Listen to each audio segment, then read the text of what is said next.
Can ചലച്ചിത്രമേളയിൽ മലയാളികൾക്ക് അഭിമാനമായ all V imagine as light ഇന്നു മുതൽ തിയേറ്ററുകളിൽ.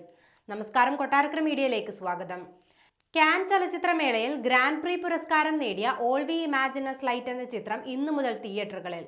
കേരളത്തിലെ പരിമിത സ്ക്രീനുകളിലാണ് ചിത്രം ഇന്നു മുതൽ പ്രദർശിപ്പിക്കുന്നത്. ബാഹുബലി താരം റാണ ദഗുപതിയുടെ പ്രൊഡക്ഷൻ ഹൗസായ സ്പിരിറ്റ് മീഡിയയാണ് ചിത്രം ഇന്ത്യയിൽ വിതരണം ചെയ്യാനുള്ള അവകാശം നേടിയത്. പായൽ കബാഡി സംവിധാനം ചെയ്ത ചിത്രം ഫ്രാൻസിന്റെ ഓസ്കാർ ചുരുക്കപ്പട്ടികയിൽ ഇടം നേടിയിരുന്നു. ഫീച്ചർ സിനിമ വിഭാഗത്തിലാണ് ചിത്രം ഇടം നേടിയത്. ഫ്രാൻസിലെയും ഇന്ത്യയിലെയും നിർമ്മാണ കമ്പനികളുടെ പങ്കാളിത്തത്തോടെയാണ് ചിത്രം നിർമ്മിച്ചിരിക്കുന്നത്. പായലിന്റെ ആദ്യ ഫീച്ചർ ഫിലിമാണ് all V imagine as Light.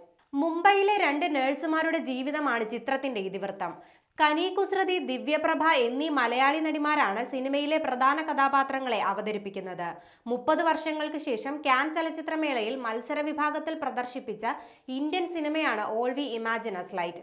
Chhaya Kadam, Hridya Haroon എന്നിവരാണ് ചിത്രത്തിലെ മറ്റ് പ്രധാന കഥാപാത്രങ്ങളെ അവതരിപ്പിച്ചിരിക്കുന്നത്.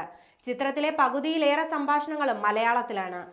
മുംബൈയിലും രത്നഗിരിയിലുമാണ് സിനിമ ചിത്രീകരിച്ചിരിക്കുന്നത്. സിനിമയുടെ തിരക്കഥാകൃത്തും പായൽ കബാഡിയെ തന്നെയാണ്.